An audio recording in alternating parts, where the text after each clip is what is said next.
بسم اللہ الرحمن الرحیم۔ اب یہاں سے امام مسلم رحمۃ اللہ علیہ یہ بیان کرنا چاہتے ہیں کہ صحابہ کے آخری دور میں وضع حدیث کو روکنے کے لیے محدثین نے کچھ اصول طے کیے تھے، اور وہ 3 اصول تھے۔ ایک ہے توثیق اکابر، یعنی اکابر سے توثیق کرانا، تائید کرانا، اور دوسری چیز ہے اسناد حدیث، اور تیسری چیز تھی نقد روات، یعنی کوئی بھی حدیث بغیر سند کے قبول نہیں کی جائے گی، اور تیسری چیز یہ تھی کہ راوی جو ہوں ان کو پرکھا جائے گا کہ وہ کیسے ہیں، ثقہ ہیں یا غیر ثقہ ہیں۔ تو یہ چیزیں اس لیے بنائی گئی تھیں تاکہ جو لوگ حدیثوں کو گڑھتے ہیں وہ سلسلہ بند ہو جائے، اور اس کا بہت فائدہ ہوا۔ تو جب اب اللہ تعالیٰ نے صحابہ کی عمروں میں برکت دی تو تابعین کو رجوع کرنے کا موقع ملا۔ تابعین جو حدیث سنتے تھے تو وہ صحابہ سے توثیق کراتے تھے کہ یہ حدیث صحیح ہے یا صحیح نہیں ہے، اور پھر اللہ تعالیٰ نے تابعین کی عمروں میں برکت دیا تو تابعین نے رجوع کیا ان سے، اور پھر اس میں بڑے بڑے ائمہ اور محدث پیدا ہوئے جنہوں نے حدیث میں کام کیا۔ چونکہ اللہ تعالیٰ نے اس دین کی حفاظت کی ذمہ داری لی ہے اور یہ آخری دین ہے، اس لیے اللہ تعالیٰ ایسے لوگوں کو ہر زمانے میں پیدا کرتے ہیں جو قرآن کی اور حدیث کی اس طرح کی خدمت کرتے رہتے ہیں۔ تو پہلی بات یہاں جو بیان کی گئی ہے یہ توثیق اکابر ہے۔ یہ ابن ملیکہ یہ طائف کے قاضی تھے، تو انہوں نے حضرت عبداللہ بن عباس کے پاس ایک خط بھیجا اور ان سے درخواست کی کہ آپ مجھے حضرت علی رضی اللہ تعالیٰ عنہ کے جو فیصلے ہیں وہ مجھے بھیج دیجیے تاکہ ان کی روشنی میں بھی فیصلہ کروں، کیونکہ حضرت علی کے فیصلے مشہور ہیں۔ تو یہ درخواست کی تھی انہوں نے ابن ابی ملیکہ نے، یہ طائف کے قاضی تھے۔ تو عبداللہ بن عباس نے ایک تحریر منگوائی جس میں علی رضی اللہ تعالیٰ عنہ کے فیصلے لکھے ہوئے تھے۔ تو جب انہوں نے پڑھنا شروع کیا تو سب کو کاٹ دیا، کہا یہ غلط، یہ غلط، یہ حضرت علی کا فیصلہ ہو ہی نہیں سکتا ہے نا، اور حضرت علی کا فیصلہ اس وقت ہوگا جب کہ وہ نعوذ باللہ گمراہ ہو گئے ہوں، اور یہ بات طے ہے کہ حضرت علی گمراہ نہیں تھے، تو گویا کہ یہ فیصلہ کسی اہل حق کا نہیں ہو سکتا۔ اس طرح لوگوں نے غلط چیزوں کو منسوب کر دیا تھا بڑے لوگوں کی طرف، صحابہ کی طرف، خاص طور سے روافظ وغیرہ نے حضرت علی رضی اللہ تعالیٰ عنہ کی طرف بہت سی چیزیں منسوب کی، یہاں تک کہ محدثین نے اصول بنایا کہ علی رضی اللہ تعالیٰ عنہ کے جو شاگرد ان سے روایت نقل کرتے ہیں ان کی حدیثوں کو قبول نہیں کیا جائے گا۔ ہاں، وہ شاگرد جو عبداللہ بن مسعود کے بھی شاگرد ہیں تو ان کی روایتوں کو لیا جائے گا، اس لیے کہ عام طور سے جو حضرت علی کو ماننے والے تھے، انہیں کو شیعہ کہتے ہیں، تو وہ عقیدت اور محبت میں بہت سی چیزوں کو گڑھ گڑھ کے ان کی طرف منسوب کر دیتے ہیں۔ تو یہ گویا کہ 3 روایتیں بیان کی ہیں امام مسلم رحمۃ اللہ علیہ نے 3 سندوں کے ساتھ، اور اس میں یہی چیز بتائی گئی ہے کہ توثیق اکابر کیا ہے۔ 3 چیزیں محدثین نے صحابہ کے آخری دور میں اصول طے کیے تھے، کیا کیا؟ توثیق اکابر، نقد روات اور اسناد حدیث۔ جب یہ 3 چیز ہوں گی تو پھر لوگ حدیثوں کو گڑھنا بند کر دیں گے، اور اس کا فائدہ بھی ہوا۔ دیکھ اسی کو بیان کیا ہے۔ ابن ابی ملیکہ کہتے ہیں عن ابن ابی ملیکہ رحمہ اللہ قال کتبت الی ابن عباس، ابن ابی ملیکہ نے فرمایا کہ میں نے عبداللہ بن عباس رضی اللہ عنہما کے پاس خط لکھا، اسألہ ان یکتب لی کتابا، میں ان سے درخواست کر رہا تھا کہ وہ میری طرف ایک تحریر لکھ دیں۔ اس میں تو مختصر ہے، آگے والی روایت میں ہے کہ انہوں نے یہ لکھا تھا کہ حضرت علی کے فیصلے بھیج دیجیے، حضرت علی کے جو فیصلے ہوں اہم وہ لکھ کے کیا کر دیجیے، بھیج دیجیے، تاکہ انہی فیصلوں کی رہنمائی میں بھی اس طرح کا فیصلہ کر سکوں۔ تو وَيُخْفِيَ عَنِّي، اور مجھ سے چھپا لیجئے، یعنی غیر معتبر چیزیں، یہ لکھا تھا انہوں نے کہ جو معتبر ہوں چیزیں وہ لکھ دیجئے، اور جو غیر معتبر چیزیں ہوں مجھ سے چھپا لیجئے۔ فقال، تو عبداللہ بن عباس نے فرمایا، ولد ناصح، یہ اچھا لڑکا ہے، نوجوان تھے وہ، اس لیے کہا، انہوں نے کیا کہا، یہ اچھا لڑکا ہے، اس نے سمجھداری کی بات کی ہے۔ انا اختار له الامور اختیارا، میں اس کے لیے چند چیزوں کو اختیار کروں گا، واخفی عنہ، اور غیر معتبر چیزوں کو اس سے مخفی رکھوں گا، یعنی اچھی اچھی چیزیں لکھوں گا جو معتبر ہوں گی، اور جو غیر معتبر ہوں گی ان کو میں نہیں لکھوں گا۔ قال، راوی کہتے ہیں، فدعا بقضاء علی رضی اللہ عنہ، انہوں نے حضرت علی رضی اللہ تعالیٰ عنہ کا فیصلہ منگوایا۔ کوئی چیز تھی جس میں حضرت علی رضی اللہ تعالیٰ عنہ کے فیصلے کیا تھے، لکھے تھے، تو انہوں نے حضرت علی رضی اللہ تعالیٰ عنہ کے فیصلے منگوائے۔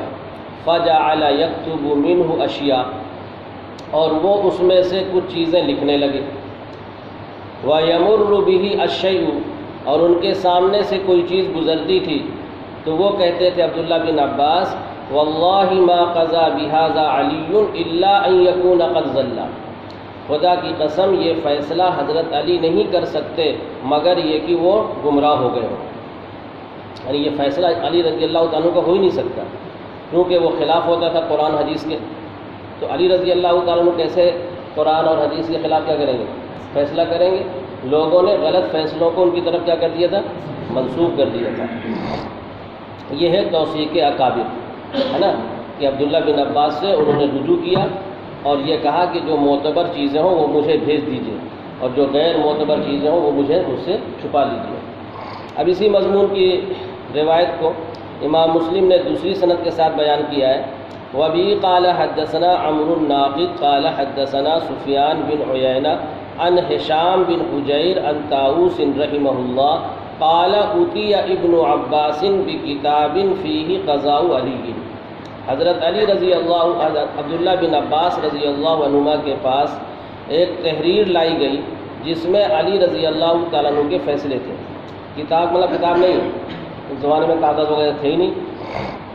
کوئی تحریر تھی کسی چیز میں لکھی ہوئی، چمڑے میں یا پتھر وغیرہ میں اس زمانے میں لکھتے تھے عام طور سے لوگ، کاغذ کا وجود تو بعد میں ہوا ہے نا، تو کتاب سے مراد تحریر کیا ہے؟ تو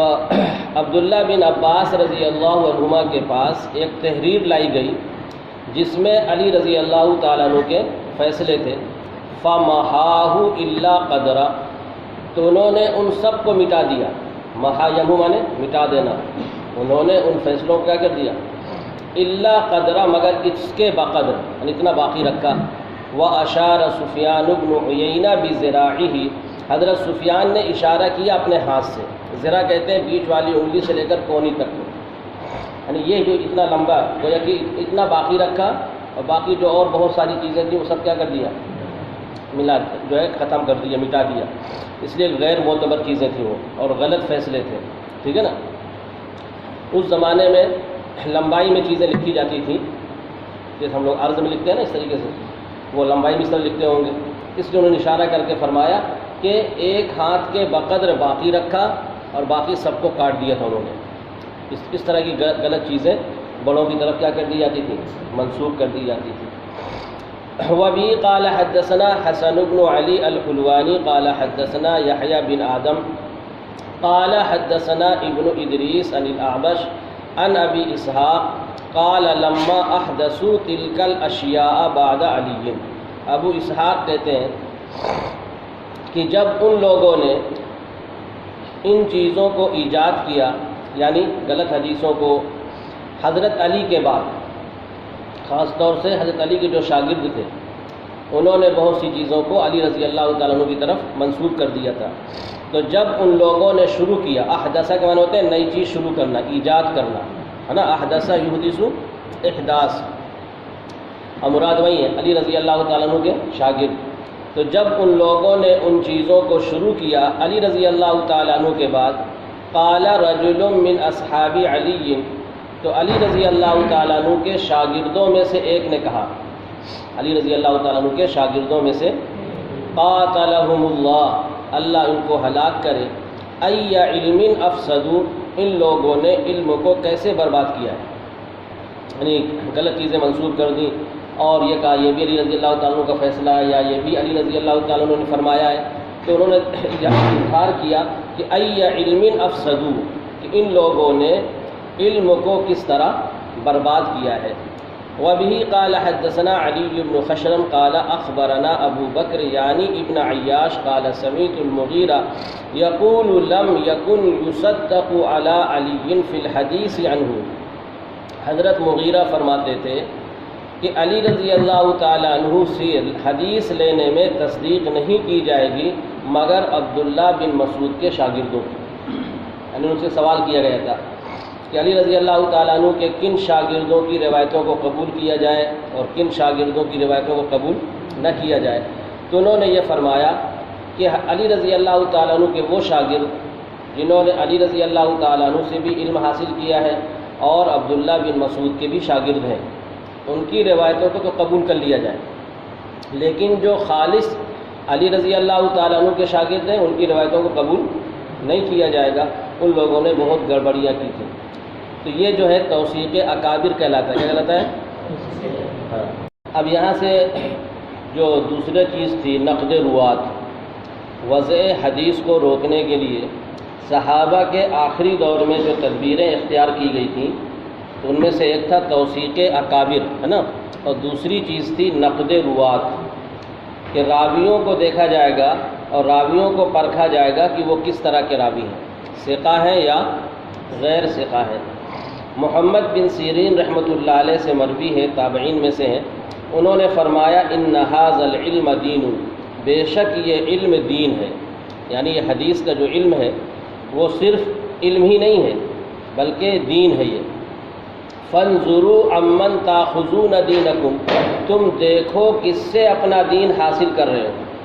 یعنی مطلب یہ ہے کہ آنکھ بند کر کے ہر کس و ناقص کی روایت کو قبول نہ کرو، اسے کہتے ہیں نا اندھ بھکت نہ ہو جاؤ، بلکہ دیکھو کون اچھی بات ہے کون غلط ہے کون صحیح ہے، صحیح باتوں کو لو اور غلط باتوں سے بچو، اس لیے کہ یہ علم حدیث جو ہے خالص علم نہیں ہے بلکہ یہ کیا ہے، دین ہے، لہذا تم دیکھو کس سے تم اپنا دین حاصل کر رہے ہو، وہ ثقہ ہے یا غیر ثقہ ہے، اور اس کے عقائد کیا ہیں یہ بھی دیکھنا پڑے گا، اس آگے بات آ رہی ہے۔ بہت سے گمراہ فرقے تھے، وہ اپنے عقائد کی ترویج کے لیے حدیثوں کو گڑھا کرتے تھے، جیسے معتزلی، خارجی، رافضی، تو ان کی روایتوں کو بھی قبول نہیں کیا جائے گا۔ جو اہل سنت والجماعت میں سے ہوں گے، اہل حق ہوں گے، ان کی روایتوں کو قبول کیا جائے گا، جیسے آگے بات آ رہی ہے۔ یہ بھی ابن سیرین رحمۃ اللہ علیہ سے منقول ہے، انہوں نے فرمایا کہ لم یکونوا یسألون، جمع کا صیغہ ہے، مراد یہ ہے کہ سلف یعنی ہمارے جو اسلاف تھے، اور تابعین کے اسلاف کیا تھے، صحابہ، تو وہ لوگ سند کے بارے میں نہیں پوچھتے تھے۔ محمد ابن سیرین کہتے ہیں کہ ہمارے جو اسلاف یعنی صحابہ اور ان سے بھی بڑے جو تابعی تھے، وہ لوگ سند کے بارے میں نہیں پوچھتے تھے، بلکہ صرف آدمی یہ کہہ دیتا تھا قال رسول اللہ صلی اللہ علیہ وسلم، اس کی بات کو قبول کر لیا جاتا تھا۔ لیکن فلما وقعت الفتنۃ، جب فتنہ واقع ہوا، فتنے سے مراد ہے جنگ صفین، جب جنگ صفین کا واقعہ پیش آیا اور پھر اس کے بعد بہت سے گمراہ فرقے والوں نے اپنے اپنے فرقوں کی طرف لوگوں کو دعوت دینا شروع کر دی، جیسے معتزلی ہیں، خارجی ہیں، رافضی ہیں، ان کا عروج بڑھا تھا جنگ صفین کے بعد۔ تو فرمایا کہ جب فتنہ واقع ہوا تو پھر ان لوگوں نے کہا سموا لنا رجالکم، تم لوگ ہم سے بیان کرو اپنے راویوں کو، رجال مانے وہی روات، کہ تم نے کس سے حدیث سنی ہے، انہوں نے کس سے سنی ہے، یہ سند ہے۔ تو فرمایا اور اس سے یہ بھی تحقیق ہوگی کہ جس سے تم نے سنا ہے وہ ثقہ ہے یا ثقہ نہیں ہے۔ تو سموا لنا رجالکم، تم لوگ ہم سے بیان کرو اپنے راویوں کو، فینظر الی اہل السنۃ فیؤخذ حدیثہم، تو دیکھا جاتا تھا اہل سنت کی طرف تو ان کی حدیث کو لے لیا جاتا تھا، اور اگر دیکھا جاتا تھا اہل بدع کی طرف، مراد ہے گمراہ فرقے والے، تو فلا یوخذ حدیثم، ان کی حدیث کو نہیں لیا جاتا تھا۔ یعنی تحقیق ہوتی تھی، اگر پتہ چلا کہ یہ راوی، اس راوی کا تعلق فرقہ معتزلہ سے ہے، یا یہ خارجی ہے یا رافضی ہے، تو پھر اس کی روایت کو قبول نہیں کیا جاتا تھا، اور اگر اہل سنت میں سے ہوتا تھا تو اس کی روایت کو قبول کر لیا جاتا تھا۔ قال، راوی کہتے ہیں سلیمان بن موسیٰ کہ میری ملاقات ہوئی حضرت طاؤس رحمۃ اللہ علیہ سے، تو میں نے عرض کیا کہ حدثنی فلان کیتا و کیتا، فلاں نے مجھ سے بیان کیا ہے اس طرح کی روایت، انہوں نے نام لیا ہوگا، یہاں فلاں سے تعبیر کیا گیا کہ فلاں نے مجھ سے بیان کیا ہے ایسی ایسی روایتیں۔ تو قال، حضرت طاؤس نے فرمایا ان کان ملیئن فخذ عنہ، اگر وہ ثقہ ہے تو اس سے لے لو۔ ملیئن مانے پر کے آتے ہیں، لغوی معنی اس کے ملا یملو مانے کیا ہوتے ہیں، پر ہونا، بھرنا۔ یہاں یہ لکھا ہے ثقہ، ملیئن کے معنی یہاں پہ ہے ثقہ کے، کہ مطلب اس کے اندر ثقہ ہونے کے ساری صفات پائی جاتی ہیں اور ساری صفاتوں سے پر ہے، تو ثقہ ہو جائے گا، کیا ہو جائے گا؟ تو ان کانا ملین، اگر وہ ثقہ راوی ہے تو فخذ عنہ، اس سے تم کیا کر لو، حدیث لے لو۔ وبه قال حدثنا عبد الله بن عبد الرحمن الدارمي قال اخبرنا مروان یعنی ابن محمد الدمشقی قال حدثنا سعید بن عبد العزیز عن سلیمان بن موسیٰ قال قلت لطاؤس رحمہ اللہ ان فلانا حدثنی بکذا وکذا۔ سلیمان بن موسیٰ کہتے ہیں کہ میں نے حضرت طاؤس رحمۃ اللہ علیہ سے کہا کہ فلاں شخص نے مجھ سے ایسی اور ایسی حدیثیں بیان کی ہیں، تو انہوں نے فرمایا تھا ان کان صاحبک ملیئا فخذ عنہ، اگر تمہارا ساتھی یعنی تمہارا راوی ثقہ ہے فخذ عنہ، تو تم اس سے حدیث کو لے لو۔ ابن ابی الزناد اپنے والد سے یعنی ابو الزناد سے نقل کرتے ہیں، انہوں نے فرمایا ادرکت بالمدینۃ مئۃ کلہم مامون ما یؤخذ عنہم الحدیث، میں نے پایا مدینہ منورہ میں 100 لوگوں کو اور وہ سب کے سب مامون تھے، یعنی جھوٹ وغیرہ سے محفوظ تھے، نیک لوگ تھے، سچ بولتے تھے، جھوٹ نہیں بولتے تھے، لیکن کہتے ہیں ما یؤخذ عنہم الحدیث، ان سے حدیثیں نہیں لی جاتی تھیں، سچے تھے، نیک تھے، اور کہا جاتا تھا کہ یہ حدیث کے اہل نہیں ہیں۔ اس سے بتانا یہ چاہتے ہیں کہ صرف نیک ہونا اور سچا ہونا یہ روایت لینے کے لیے کافی نہیں ہے، بلکہ آپ نے پڑھا تھا کہ حفظ اور اتقان یہ محدثین کے نزدیک اہم چیز ہے، اسی لیے محدثین کا اصول ہے کہ وہ صوفیہ کی روایت کو قبول نہیں کرتے، اس لیے کہ صوفیہ نیک ہوتے ہیں، المرء یقیس علی نفسہ، وہ اپنا جیسا دوسروں کو بھی سمجھتے ہیں، وہ سمجھتے ہیں جیسے ہم نیک ہیں، ہم جھوٹ نہیں بولتے، دوسرا بھی جھوٹ نہیں بولے گا، تو وہ صوفیہ جو ہے ہر طرح کی روایتوں کو لے لیتے ہیں، اور اسی لیے صوفیہ کے ہاں بہت سی روایتیں غلط آ گئی ہیں، جو تصوف کی کتابیں لکھی گئی ہیں اس میں بہت غیر معتبر روایتیں ہیں، اور وجہ اس کی یہی ہے کہ وہ اپنے جیسے دوسروں کو بھی سمجھتے تھے، تو وہ ہر ایک کی حدیثیں لے لیتے تھے اور سوچتے تھے جیسے ہم نیک ہیں ایسے دوسرا بھی کیا ہوگا، نیک ہوگا۔ تو محدثین نے یہ اصول بنایا کہ صوفیہ کی روایت قابل قبول نہیں ہے جب تک کہ دوسری روایتوں سے ان کے جو ہے تائید نہ ہو جائے، ٹھیک ہے نا؟ اسی لیے کہہ رہے دیکھو 100 لوگ تھے مدینہ منورہ میں اور سب کے سب محفوظ تھے، کیسے محفوظ تھے؟ جھوٹ بولنے سے، لکھا ہے من الکذب، کس سے؟ مطلب نیک تھے، سچے تھے، لیکن اس کے باوجود ان سے حدیثیں نہیں لی جاتی تھی، کیوں؟ کہ صرف دیندار ہونا اور نیک ہونا یہ حدیث کے لیے ضرور لینے کے لیے کافی نہیں ہے، بلکہ اس کے ساتھ ساتھ حافظہ بھی اچھا ہونا چاہیے، اتقان بھی کیا ہونا چاہیے؟ اچھا ہونا چاہیے۔ وہی کہتے ہیں کلہم مامون، یہ سب کے سب مامون تھے جھوٹ سے، ما یؤخذ عنہم الحدیث، ان سے حدیث نہیں لی جاتی تھی، اور یہ کہا جاتا تھا لیس من اہلہ، کہ وہ فن حدیث کے اہل نہیں ہیں۔ یہ سعد بن ابراہیم فرماتے تھے کہ اللہ کے رسول صلی اللہ علیہ وسلم کی حدیث نہ بیان کریں مگر ثقہ لوگ، جو ثقہ ہیں، معتبر ہیں، وہی صرف حدیثوں کو کیا کریں؟ بیان کریں، اور انہی کی حدیثوں کو قبول کرنا چاہیے۔ تو اب یہ جو ہے یہ ہے نقد روات، کیا ہے؟ تو 3 چیزیں تھیں نا، ایک توثیق اکابر اور ایک نقد روات، اور تیسری چیز کیا تھی؟ اسناد حدیث، سند کی اہمیت، اس کو آگے بیان کر رہے ہیں۔ یہ اس سے اسناد حدیث کی اہمیت بتانا چاہتے ہیں۔ حضرت عبداللہ بن مبارک رحمۃ اللہ علیہ فرماتے ہیں کہ الاسناد من الدین، کہ سند بیان کرنا یہ بھی دین میں سے ہے۔ ولولا الاسناد، اگر سند نہ ہوتی، لقال من شاء ما شاء، تو جس کا دل جو چاہتا وہ کہتا۔ تو اصل میں عبداللہ بن مبارک نے جو بات فرمائی ہے وہ کسی کے سوال کے جواب میں فرمائی ہے۔ کسی نے ان سے پوچھا کہ سند کی جو عبارت ہوتی ہے، سند کہتے ہیں اس عبارت کو جو راویوں کے نام پر مشتمل ہوتی ہے۔ جیسے آپ پڑھتے ہیں ایک سطر دو سطر میں حدثنا فلاں حدثنا فلاں آتا ہے، تو سوال کیا کسی نے کہ ان ناموں کے لینے میں کیا ثواب ملے گا؟ حدیث تو ٹھیک ہے، قال رسول اللہ صلی اللہ علیہ وسلم جو متن حدیث ہے وہ تو شروع ہوگا کب؟ قال رسول اللہ صلی اللہ علیہ وسلم کے بعد۔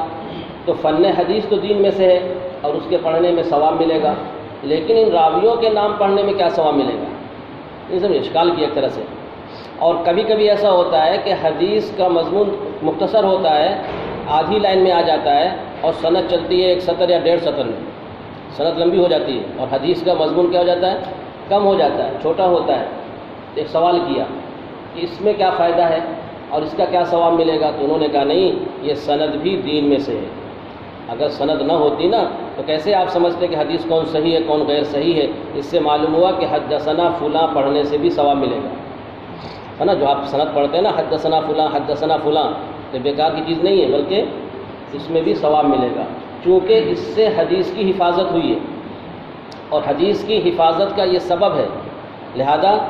جو سبب بنے گا حدیث کی حفاظت کا، تو اس کو پڑھنے میں اور اس کو محفوظ رکھنے میں بھی کیا ملے گا؟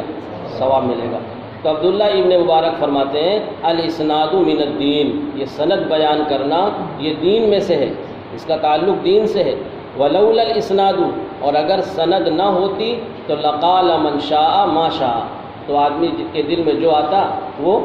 کہتا۔ پھر آگے دوسری بات ہے، ٹھیک ہے نا؟ تو اب اتنا یاد رکھیے گا کہ وضع حدیث کو روکنے کے لیے محدثین نے 3 اصول متعین کیے تھے صحابہ کے آخری دور میں۔ وہ کیا تھا؟ توثیق اکابر نمبر 1،